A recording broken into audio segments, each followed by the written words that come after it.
Today, George and Valeria got married. Everything was wonderful. The evening in a cafe on this occasion, the plans for the future, Valeria's dreams of a wedding dress, a month-long trip to some sunny and warm country, and many, many other little things that lovers always talk about when they make the first decisive step toward life together. After walking Valeria home, a happy George smiled and took his phone out of his pocket and pressed the call button. "Hello, Mom. Hi. How are you?" "Hello, son," he heard his mother's cheerful, ringing voice. "Your father and I are doing fine, and how are you?" "Fine. Mom's in a great mood," George thought cheerfully and continued. "Valeria and I have decided to become husband and wife here, so your favorite son is finally getting married. Are you glad?" There was silence. "Hello? Mother? Can you hear me? Hello? There's some problems with the connection. I'll call you right back." George pressed the call button again. "Hello, Mother. Can you hear me? Hello?" "I hear you." His mother's muffled voice came out after a pause, with not even a hint of the joyful mood with which she had originally greeted her son. "I say that Valeria and I have decided to get married." "I heard," the same voice replied.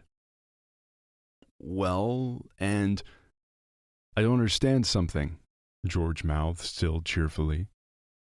"What don't you understand?" the mother retorted tiredly. "And, well, where are the congratulations? Aren't you glad?" "I'm glad.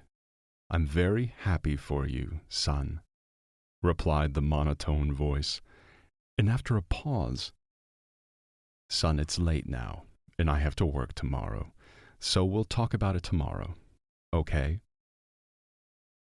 George always had a trusting relationship with his parents, especially his mother. George not only loved his mother, he also had great respect for her as a person, for her determination, for her ability to find a way out of any situation, for her wisdom, severity, and at the same time, some lightness in her relationships. "You have a great mom," his friends often said enviously to him as a child. And George was in complete agreement with them.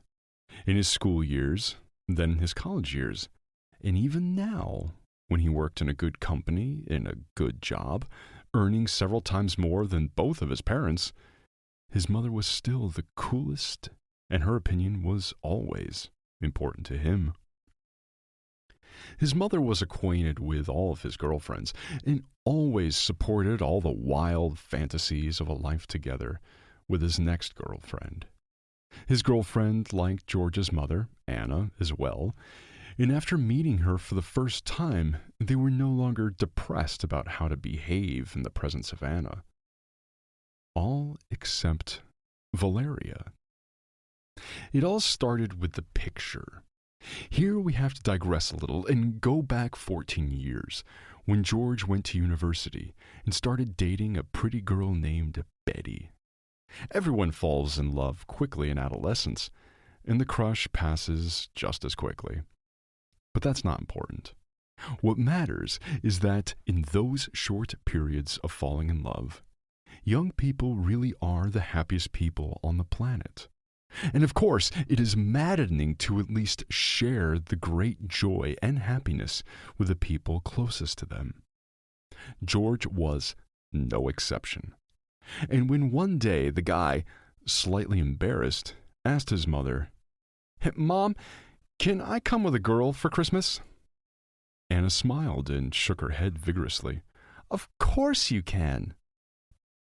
She asked about Betty for a long time. And then she said, "Son, do you have a picture of Betty?" "Of course I have a picture." "Well, show me. I want to look closely." Anna looked at all the pictures of Betty for a long time, and then she asked, What does Betty like to eat? We have to consider her food preferences, too.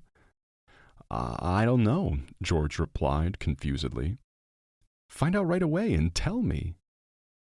At the party, Betty was pleasantly overwhelmed by the wonderful reception of her beloved's parents, and after a while she felt as if she had known Anna all her life. Mom, did you like Betty? Asked George the next day.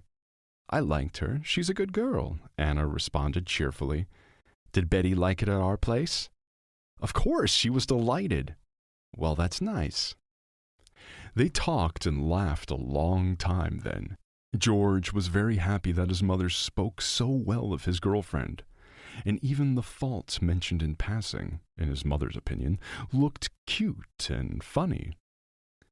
Then George and Betty's young love affair, somehow it ended quickly, without anguish, without accusations or tantrums, just ended, as it does when you are only 18, and they remained good friends. George had other girls, but Anna always asked to see their pictures before she met them. George sighed heavily and walked on. He was sad and a little hurt by his mother's attitude toward Valeria. And most importantly, he now did not understand, absolutely did not understand his mother. Her logic. Carol came to his mind at once for some reason. They had met by chance at his friend's wedding. At that time, George was already graduating from university, and Carol had just begun. The bright girl with piercings, pink hair, and a ringing laugh was hard not to notice in the crowd of guests. It was absolutely not his type. On the contrary, usually such girls annoyed him, and besides, neither her figure nor her looks shone. Well, what are you sitting around for? Carol ran up to him. Come quickly, I don't have enough couples for the contest. She grabbed George by the arm and dragged him into the circle, where there were fun contests. Her momentum was so impetuous and unexpected, and her eyes glittered with so much joyous excitement that George himself did not realize how he found himself in the thick of the contest. Everyone was yelling, clapping their hands, laughing, bright pink hair fluttering in front of the guy's nose, a pile of earrings in her ears, and nose glittering and flashing, merging with the even more sparkling eyes of the girl herself, and her laughter was so infectious that George stopped his feeble resistance to break out of the circle and submitted to the event program. She shouted at him so excitedly, "Come on, hurry up, catch!" that by the end of the fun, George no longer noticed the pink hair, or the piercings, or anything. There was just a young and cheerful girl, Carol, who he didn't want to say goodbye to forever. They began dating, and Christmas was approaching again. Mom, I think I've met my destiny. Her name is Carol, and we're going to get married after I graduate. Oh, that's wonderful, Mom replied. I'm very happy for you, son, and I understand that you're going to introduce us to your bride at the party. Well, yes, only you know, Mother, you won't like her. George lowered his eyes. And why not? Exclaimed Anna in surprise. Is she ugly, crooked and slanted? Yes, even if she is, that's not the main thing. The main thing is that the person is good. And since you love her so much and you feel good with her, then... Mom, I've never loved anyone so much, the son interrupted. Carol is a very nice girl. Kind, helpful, intelligent, well, here's her picture. Give it a look. He gave his mother the phone firmly. Oh my God, Anna cried out in surprise. Yes, indeed. George sighed heavily. Yes, that's the way she is. His mother perused the pictures, occasionally commenting, It's a good thing it's not green. Pink is closer to natural. Anna was flipping through the pictures on her phone, and her exclamations first became quieter, then a grumble, then a sniffle, and then everything fell silent.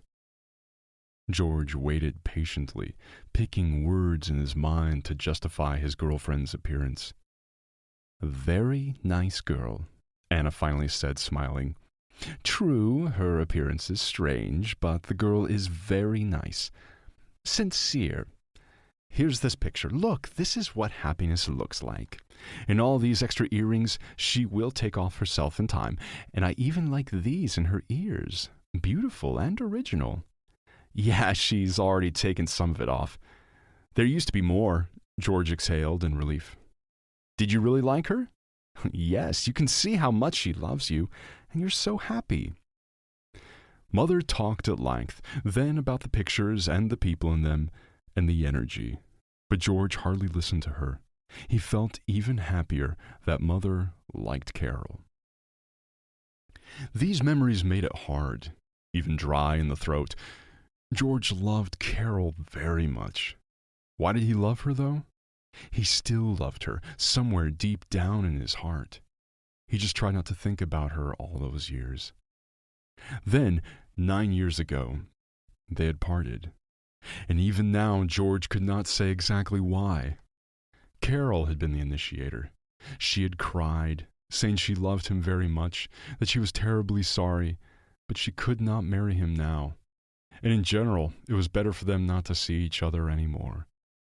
In response to his insistent questions, George never heard a coherent answer, but gave in to the girl's request not to call and not to seek a meeting. He gave in because he loved her too. And how upset his mother was. She kept urging him to meet the girl one more time to find out the reason, but he promised Carol. Oh, you fool! God, you're such a fool! Exclaimed Anna.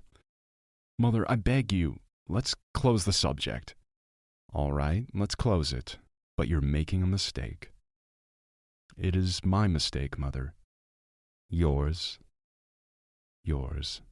Anna sighed heavily, and they never came back to the subject again. Now walking home through the dark streets of the city, George mentally said to himself, yes, I was a fool. It felt even worse. And then suddenly there was a sudden anger at his mother. Why the hell is she turning against Valeria? Actually, she should be happy that her 30-year-old son is getting married.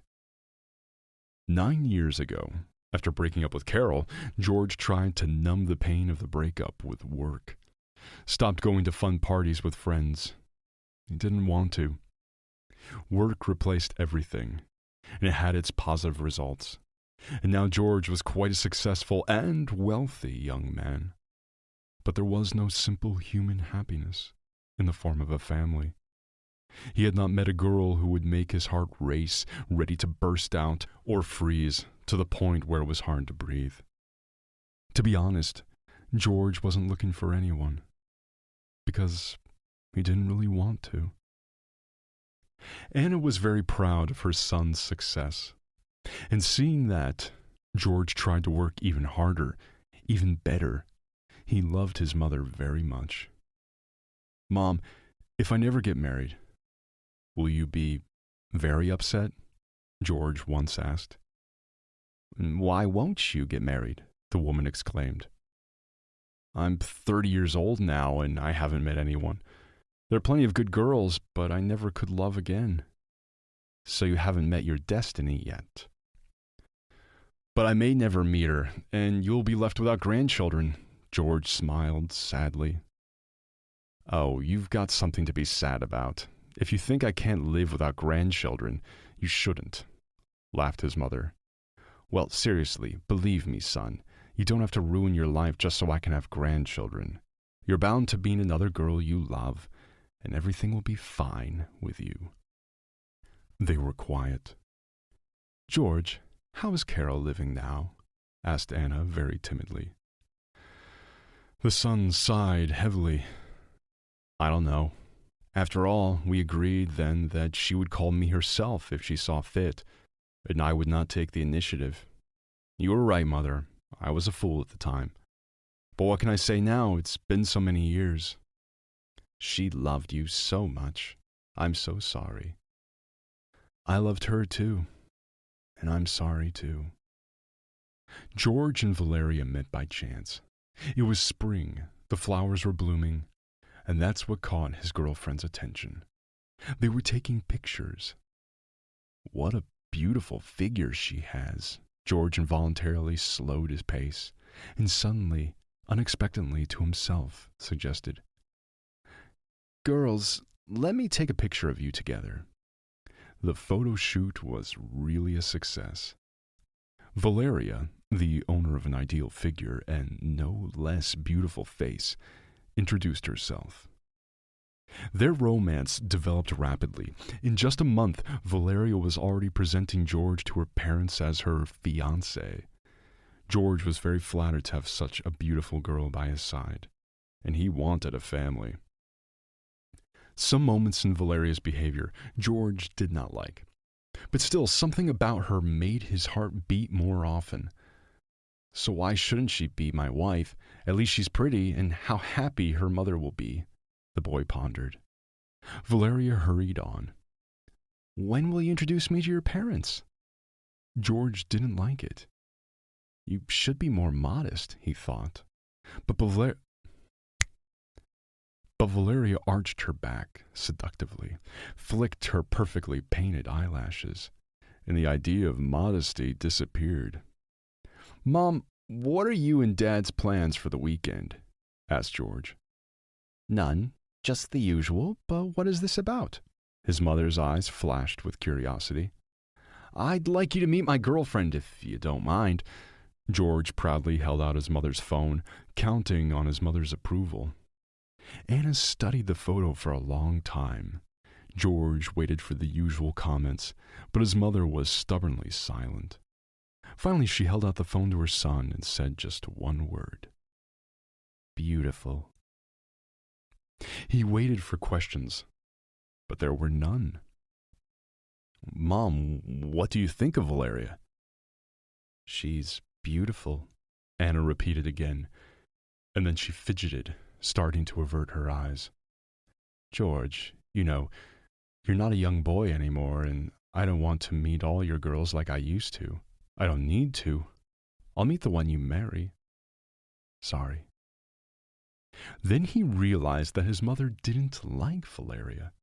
And not just didn't like her, but very much didn't like her. Meanwhile, the young people's relationship was developing, and George was more and more inclined to think about proposing to Valeria. The only thing that was weighing on him a bit was his mother's stubborn unwillingness to talk about their relationship with Valeria. "Mother, why do you dislike her so much?" said George. "I didn't say that," replied his mother. "You didn't, but I can see everything." "What do you want from me?" cried Anna. "You are a grown man, and you have eyes and ears like mine. What is acceptable to one does not have to be accepted by the other. You love Valeria, fine, but that doesn't mean I have to love her too." The woman suddenly fell silent.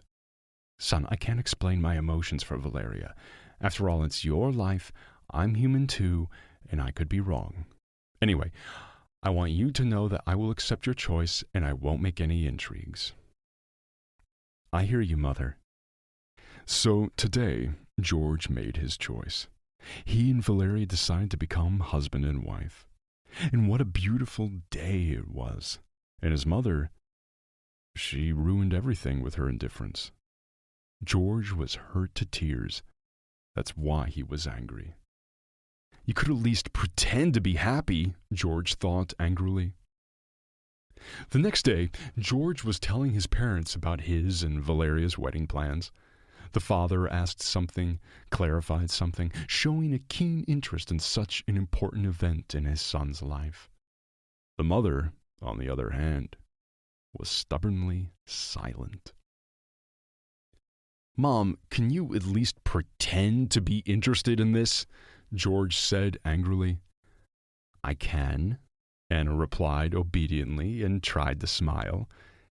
"Is that better?" "No." "Mom, come on, what are you doing?" said George softly already. "You don't know Valeria at all. Here you get to know her better. You're bound to like her. Of course she has flaws, but I'm no angel either.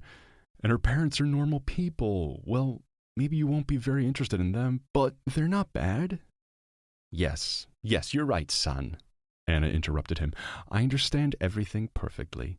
If this wedding is so important to their family, well, on Sunday we'll all go to them together. Don't worry. I'll be set by then, and everything will be fine. What's wrong with you? Asked Anna's husband as George left. Leave me alone. I don't know. Nothing good will come of it.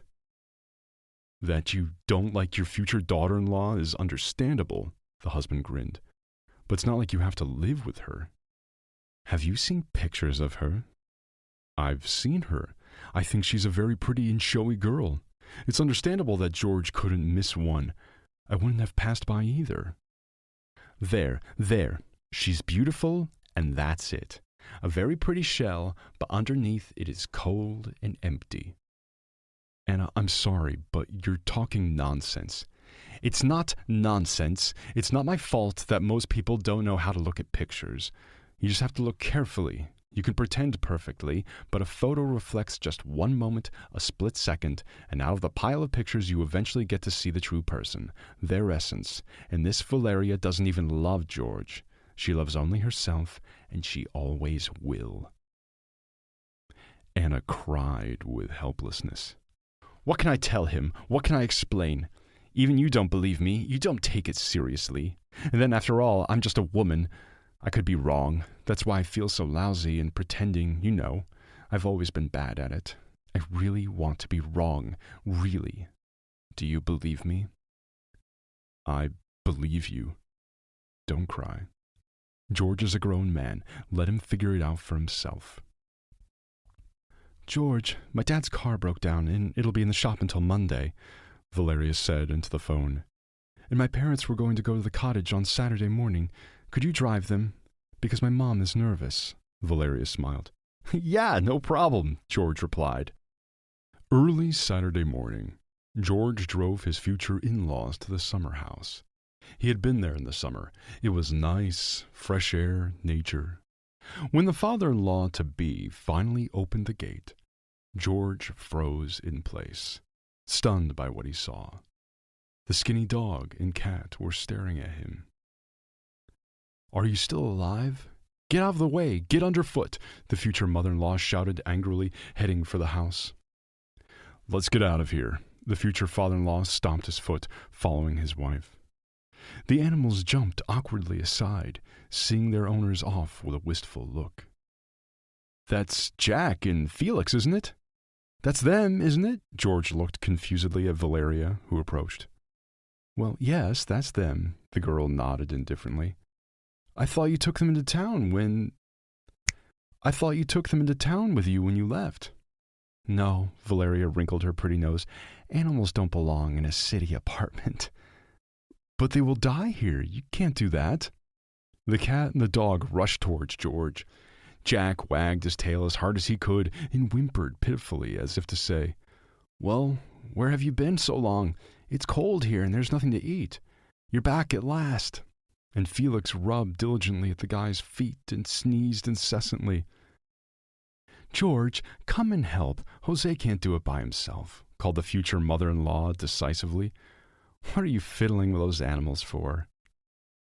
Barbara, are you leaving them here all winter? What will happen to them? They are animals and have to feed themselves. Come on, hurry up. We have a lot to do.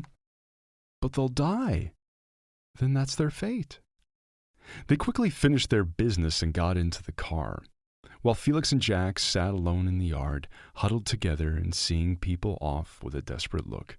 For them, too, no miracle had happened on this visit, and they had to wait again, hungry more and more, the cold inexorably creeping through their fur, and less energy left. All the way to town, the father-in-law and mother-in-law were talking. They were discussing tomorrow's meeting with George's parents, asking him something. Valeria was talking about her dress and hairstyle, asking what she should wear to finally make her future mother-in-law like her. George heard them but didn't listen.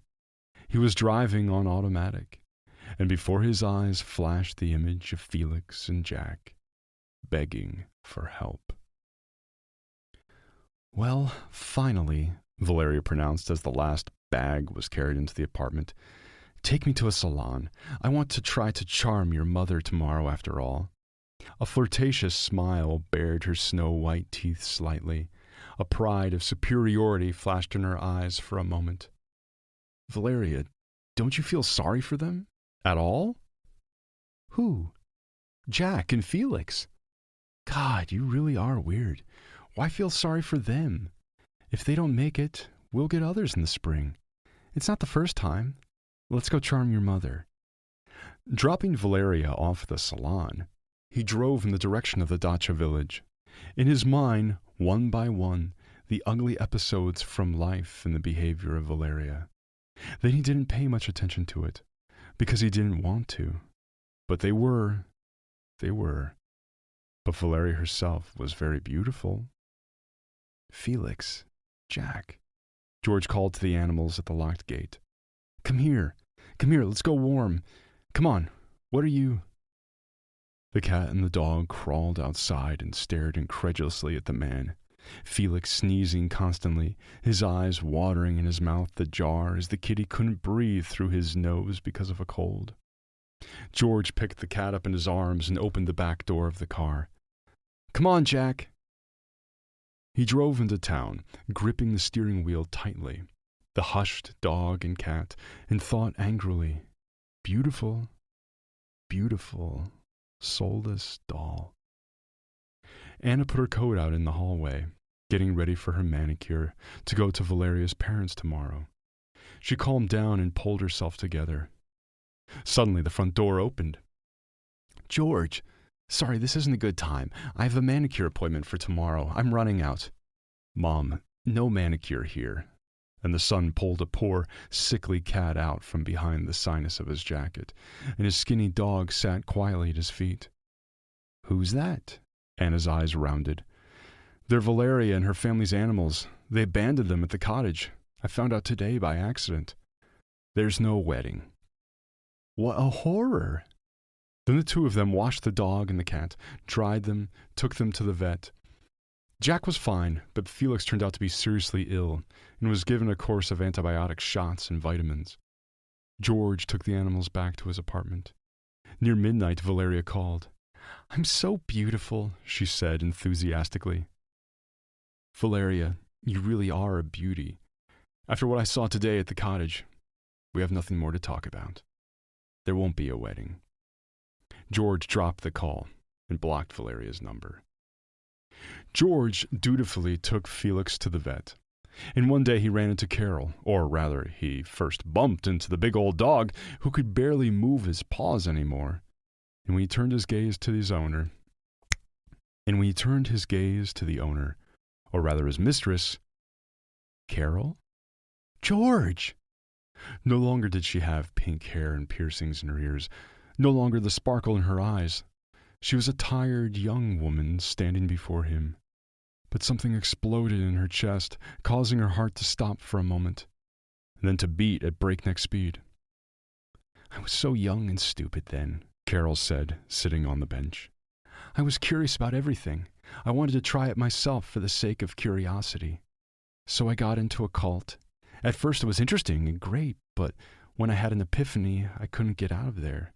They wouldn't let go, threatened the lives of my loved ones and loved ones. I was very afraid that someone would get hurt. That's why I left.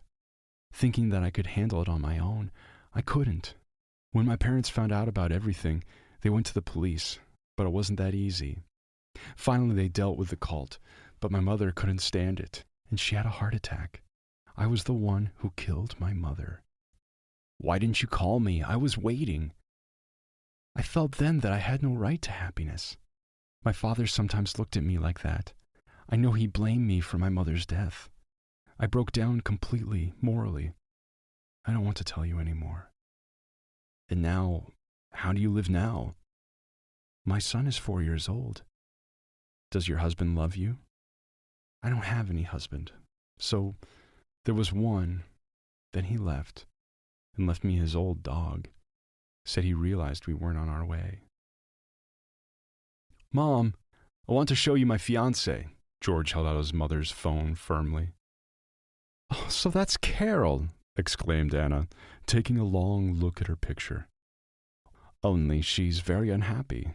She still loves you very much, and she's very hopeful and afraid." "Good girl," the mother finished in a whisper. All right, everyone's presentations are done. Nick, the manager, said as he tried to move the discussion forward. Excuse me, I haven't. I recently found out something. Nick interrupted me and began to speak.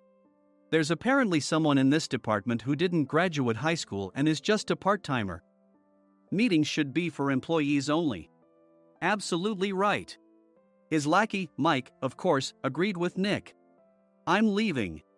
After leaving the meeting room, I started to shut down my computer. I noticed that an email had arrived, not in my personal inbox, but in the company's shared email. Thinking, there's no point in speaking up, no one will listen, I went home quietly. The next day, I heard a commotion from Nick's desk. He was staring at his computer screen, his face pale. Nick? Is something wrong? Mike looked at the screen with him. And he turned even paler than Nick. Why is he so angry? Knowing the reason for Mike's distress, I thought to myself, serves them right. My name is Adam. My mother passed away when I was in the 9th grade, and I was raised by my father. Well, you could hardly call it being raised. After my mother passed, my father changed. He drowned his sorrows in alcohol, and though he still went to work, he squandered our living expenses on horse racing. Because of that, I had to start working part-time as soon as I entered high school. Every month, I went to the convenience store with bills in hand that couldn't be auto-deducted from my father's account. Even though I endured it because I didn't want to be alone, I reached my limit in my second year of high school and dropped out. I found a live-in job at a distant inn. Thank you for everything. The day I left home, my father, still staring at the TV, spoke. Take care. That was our last conversation. Back then, 18 wasn't the age of majority, so I needed my father's permission to work, and I couldn't hide my place of employment. Yet, my father never visited me even once. I kept working just to survive, and before I knew it, I was 42. Years of hard work paid off, and I was transferred to the headquarters. I was thrilled to be recognized by the company, as I thought I'd be working in the field until retirement due to my lack of formal education. Listen up. Our work can change the future of our employees. Don't drag us down. On my first day after the transfer, Nick, dressed in an expensive suit, spoke sternly. There was a reason for this. Our inn was located in a prominent tourist destination, known so well that everyone in the state could sing its commercial jingle. At its peak, we had 5 locations within the state. But that was long ago. Due to financial difficulties and aging facilities, only the place where I had worked for many years and the original establishment remained. I was prepared to lose my job anytime, but now there was a glimmer of hope. With the rise of social media, the tourist area where the inn was located started gaining attention again. Depending on how hard the sales department, where I was transferred, worked. We could either thrive or be forced to give up this prime location to the new hotel chains continuously popping up. For Nick, who had switched careers from another industry to strengthen our sales, this was a battle he couldn't afford to lose. I understood why he had to be strict. I will do my best. Nick sneered at my enthusiastic declaration. Did you not hear what I said? I'm sorry. I thought I was listening carefully.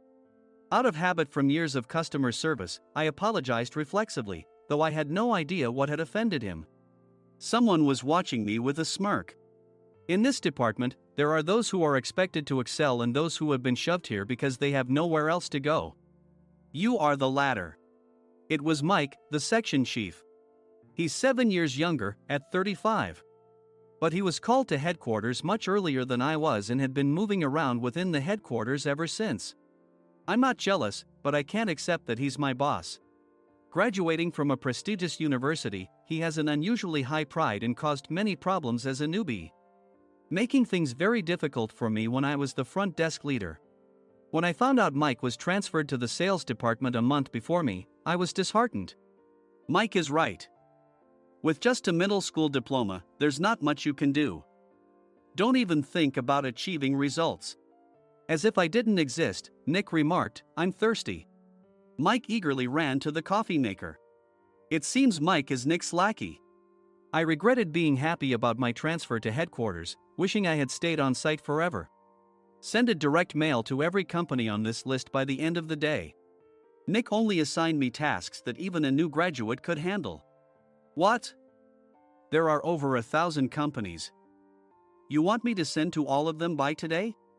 Yes, if you and your fellow misfits split the work, even those with nowhere else to go should finish by today. I glanced at the employees typing away expressionlessly. They were worn out from customer service, only thinking about leaving on time, or were women reassigned after having children. With zero motivation for work.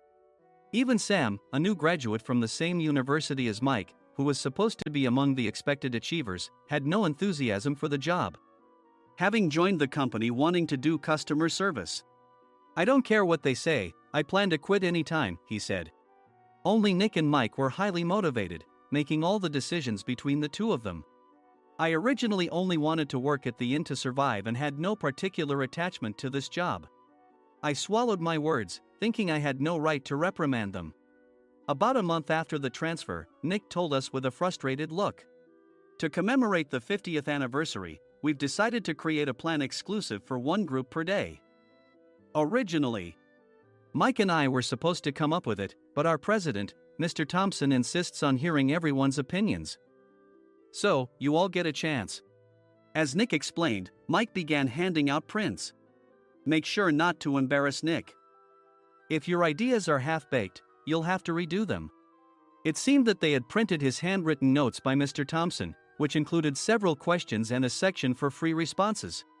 It made sense why Nick had to seek our input, given that all responses had to be submitted to Mr. Thompson. We were given a week to think about it, and a meeting was scheduled to compile our ideas. My plan is to let guests enjoy both the old and modern America. Nick began the presentations. Guests would watch a master confectioner at a nearby traditional sweet shop make sweets in front of them. The welcome drink would be premium tea in a bottle. Nick's plan was certainly attractive. After his presentation, Nick called on us to present in the order we were seated. Just as I stood up for my turn. All right, everyone's presentations are done. Excuse me, I haven't. I recently found out something. Nick interrupted me. There's someone in this department who didn't graduate high school and is just a part-timer. He was likely talking about me. I joined the company as a part-timer and was made a full-time employee when I turned 20. That was 20 years ago, so Nick and Mike probably had no chance to know until recently. Meetings should be for employees only. Absolutely right. After that, Nick kept creating opportunities to solicit everyone's opinions, purposefully excluding me from speaking. The meeting unexpectedly heated up and went past the scheduled end time. A few people asked to leave, and the discussion continued with the remaining few. Still here? Normally, you'd leave in that situation. Though I had no attachment to the job initially, hearing kind words from customers made me want to make them happier. For someone like me, with nowhere to go, the inn was my home and customer service was my life. I felt pathetic about my current self. I'm leaving. I left the conference room and started shutting down my computer. I noticed an email had arrived, not in my personal inbox, but in the company's shared email. Thinking no one would listen to what I had to say anyway, I quietly went home. The next day, while preparing the DM as instructed, I heard a commotion from Nick's desk. In his haste to stand up, he hit his knee on the desk. He stared at his computer screen, his face pale. Nick! What's wrong? Mike, thinking he should be the first to rush over, approached Nick while still wearing his coat. He peered at the screen with Nick. And he turned even paler than Nick. Why is he so angry?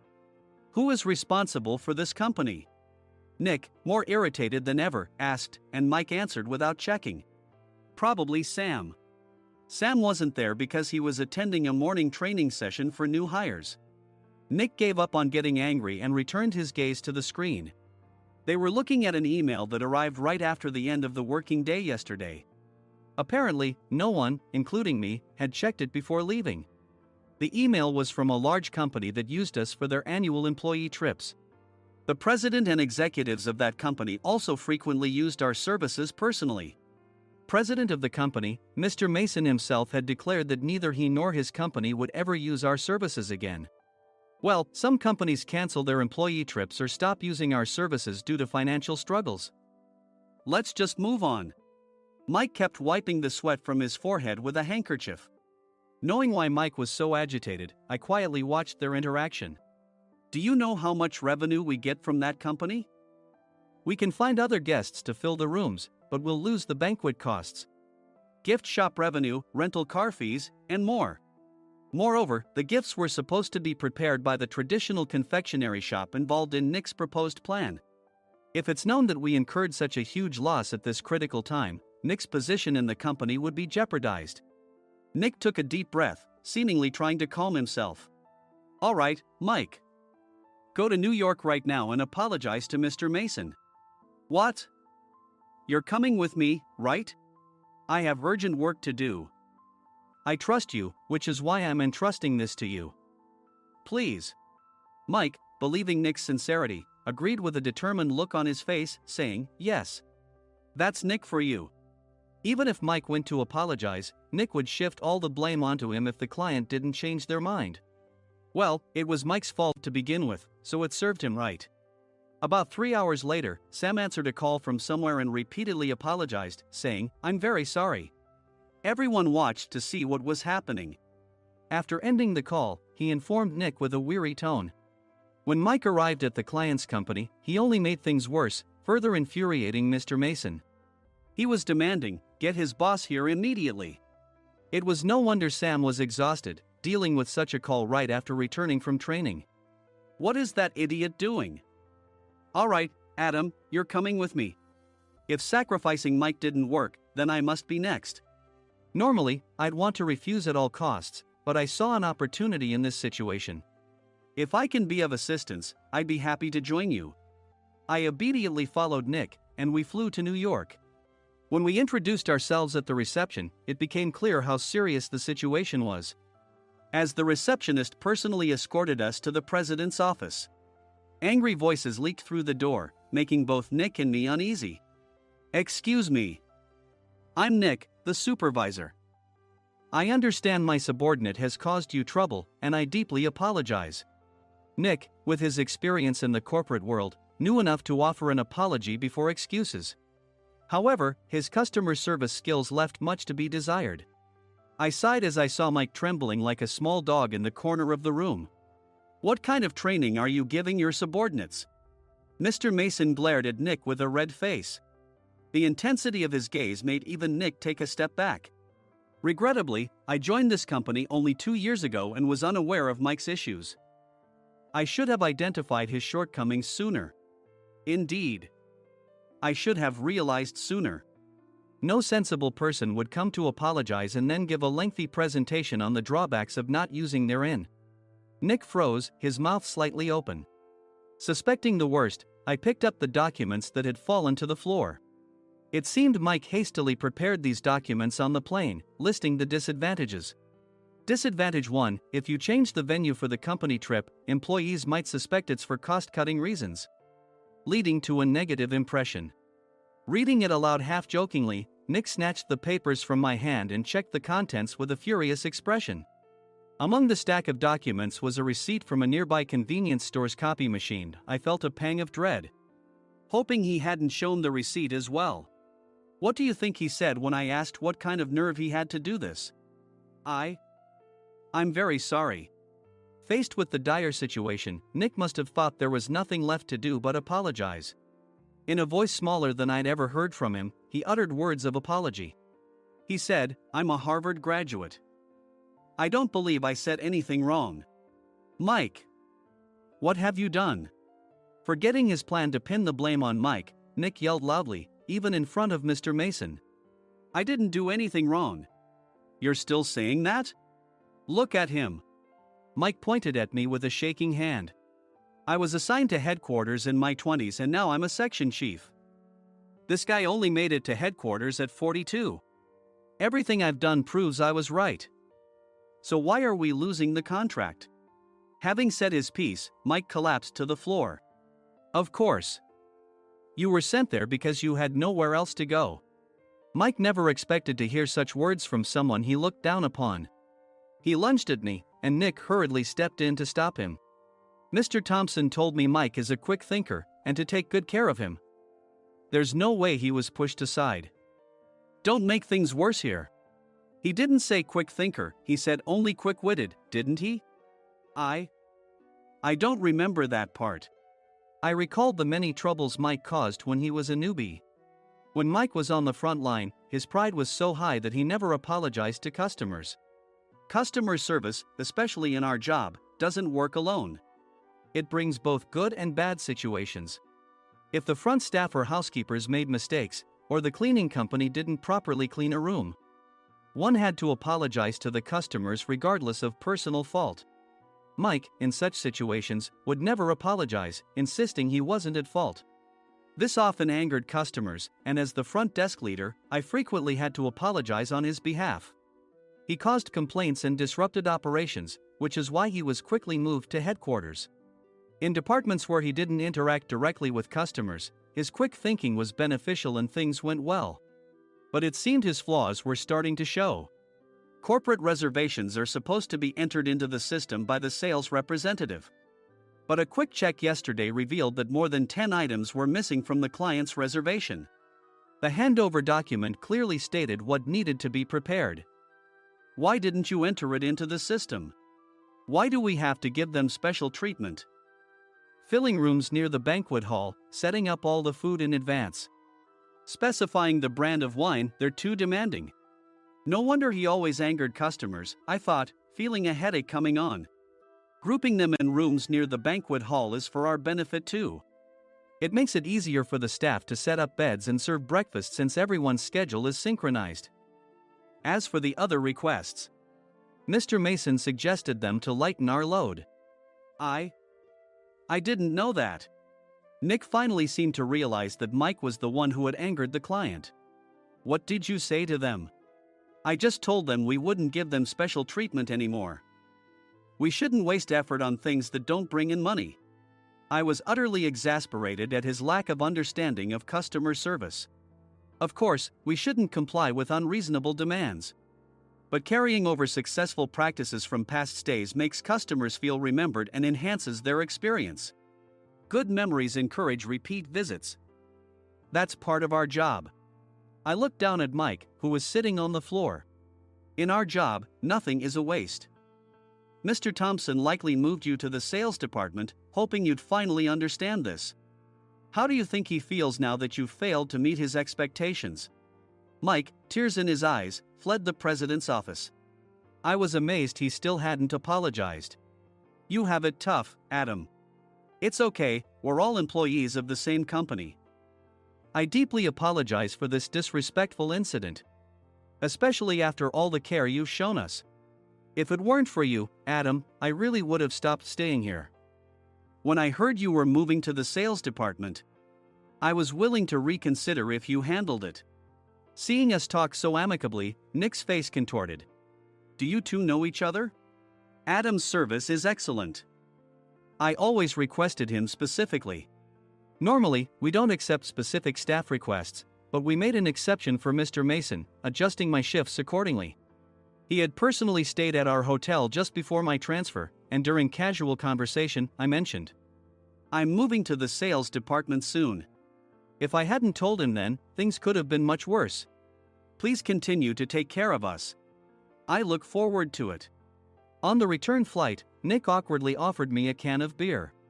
It's still working hours. Of course, I had no intention of forgiving him for a single beer. Nick might try to pin everything on Mike and avoid any consequences. While pondering this, a startling fact came to light. Nick, the tea bottles for the plan have arrived. I handed Nick a bottle labeled with our inn's name. They look good. What are you talking about? These are plastic bottles. I had assumed we would use the trendy, high-end bottling tea. But what arrived were ordinary plastic bottles of tea with customized labels. The only unique aspect was the label, which had the inn's name, making it look customized. Upon further investigation, I discovered that a substantial amount of money was set to be paid to the tea company. It was priced like bottling tea. Does this plastic bottle really cost $100 each? The tea inside is specially blended for us. The extra cost is for that. Wouldn't it be better to use another tea company? Or is there a specific reason we must use this one?